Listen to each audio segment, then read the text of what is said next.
Welcome to Telugu foods. ఈరోజైతే మనం పల్లెటూళ్ళలో కోడిగుడ్లు చామదుంపల పులుసు ఏ విధంగా తయారు చేస్తారో చూపించబోతున్నామండి. చాలా అంటే చాలా టేస్టీగా ఉంటుంది. విలేజ్ స్టైల్లో ఈ విధంగానే తయారు చేసుకుంటారండి.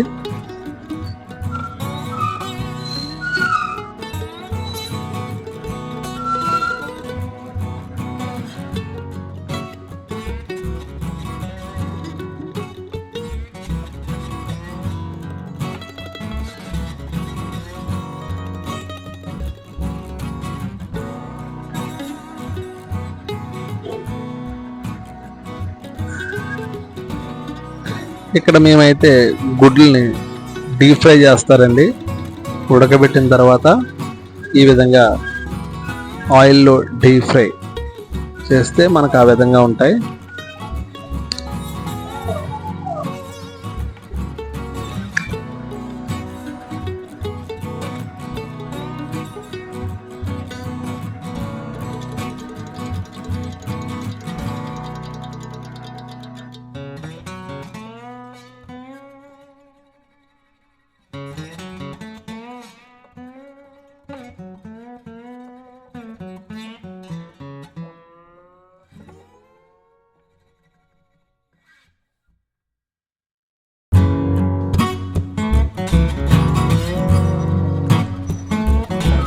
ముందుగా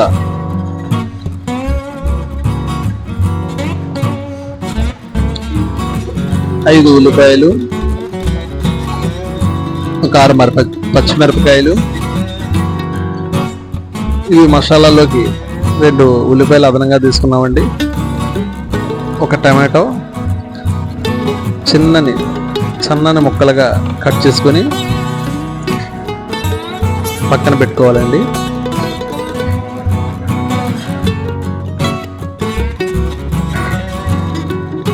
తర్వాత మనం మసాలా అండి,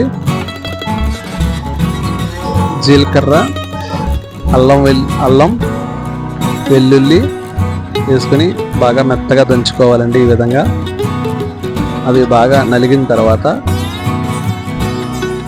మనం ఈ ఉల్లిపాయలను అయితే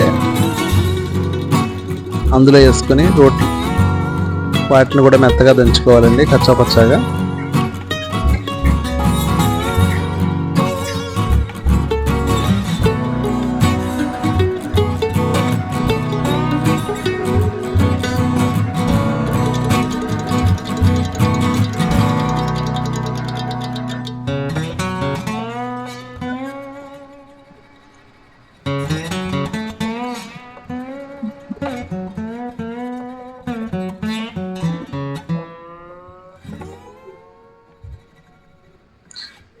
ఈ విధంగా దంచుకున్న మిశ్రమాన్ని ఒక చిన్న బౌల్లోకి తీసుకొని పక్కన పెట్టుకోవాలండి.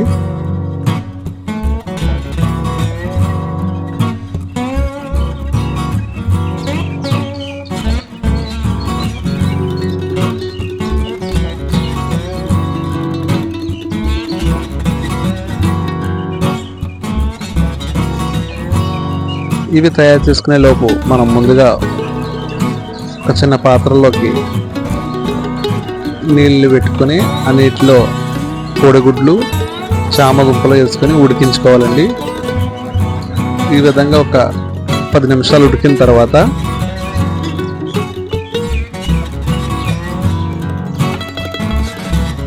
ఇదిగోండి, ఇవి చామదుంపలండి. 10 నిమిషాల్లో ఉడికిపోతాయి.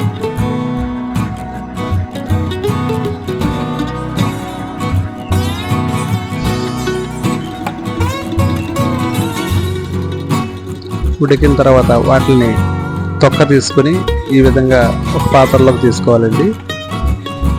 గుడ్లు, చామదుంపలతో పాటు 2 వంకాయలు కూడా మేము ఉడకబెట్టామండి.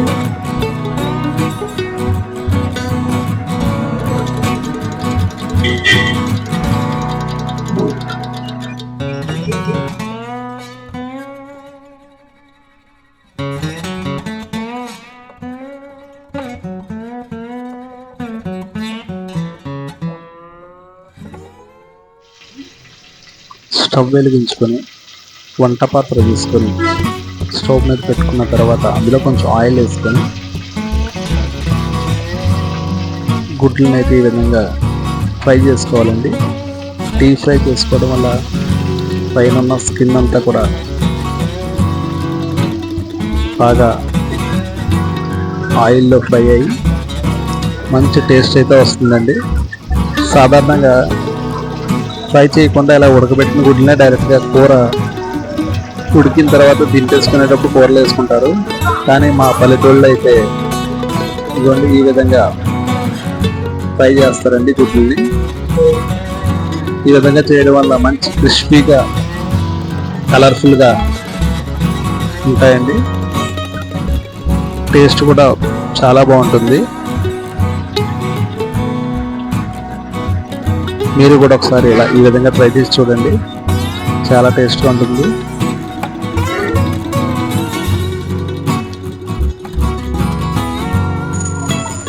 ఈ విధంగా ఫ్రై చేసుకున్న తర్వాత గుడ్లను బయటకు తీసుకొని మనం కట్ చేసుకున్న ఉల్లిపాయలు, పచ్చిమిరపకాయలు, టమాటాలన్నీ కూడా అందులో వేసుకొని దోరగా వేయించుకున్న తర్వాత ఈ ఎగ్స్ని కూడా అందులో వేసేసి లైట్గా చింతపండు పులుపు అయితే వేయాలండి. 1 నిమ్మకాయ అంత సైజు చింతపండు తీసుకొని నీటిలో నానబెట్టుకొని 5 నిమిషాలు నానిన తర్వాత ఆ చింతపండు పులుపు అయితే ఇందులో వేసుకోవాలండి. వేసుకున్న తర్వాత ఒక 5 మినిట్స్ మనం లో ఫ్లేమ్లో కనుక మీడియం ఫ్లేమ్లో పెట్టుకుని ఉడికించుకున్నట్లయితే ఈ విధంగా తయారవుతుందండి. చాలా అంటే చాలా టేస్ట్ ఉంటుందండి.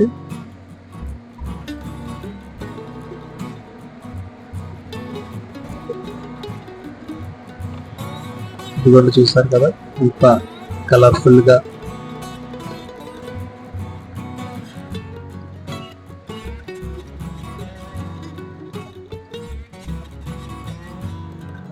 ఎక్సలెంట్ ఉంటుంది. ఇంకా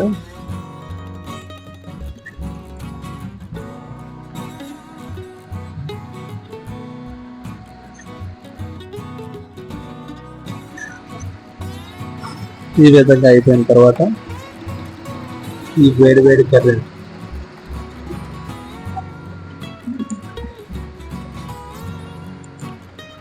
అన్నంలో వేసుకొని వేడిగా తింటే ఇంకా చాలా అంటే చాలా టేస్టీగా ఉంటుందండి.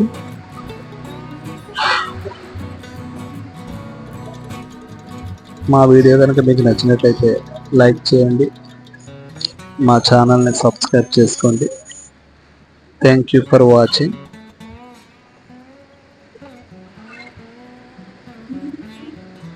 ఖచ్చితంగా మీరు మాకు సపోర్ట్ చేస్తారని అనుకుంటున్నాం. మరిన్ని విలేజ్ స్టైల్ వంటకాల కోసం మా తెలుగు ఫుడ్ ఛానల్ని సబ్స్క్రైబ్ చేసుకుంటారని కోరుతున్నాం. Thank you for watching. Thank you all.